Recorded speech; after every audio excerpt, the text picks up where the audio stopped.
Décollage liftoff from a tropical rainforest to the edge of time itself. James Webb begins a voyage back to the birth of the universe. Sinagay ng Ariane 5 rocket ang telescope na 14,000 pounds ang bigat at singlaki ng isang tennis court ang sukat.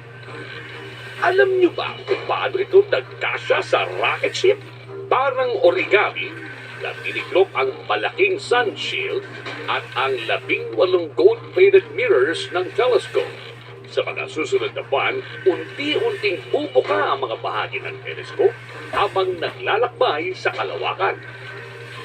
Sa tindi ng James Webb Space Telescope, kaya nitong makita ang mga bagong planeta, pati na rin ang kauna-unahang galaxies at matatandang bituin ng ating universe.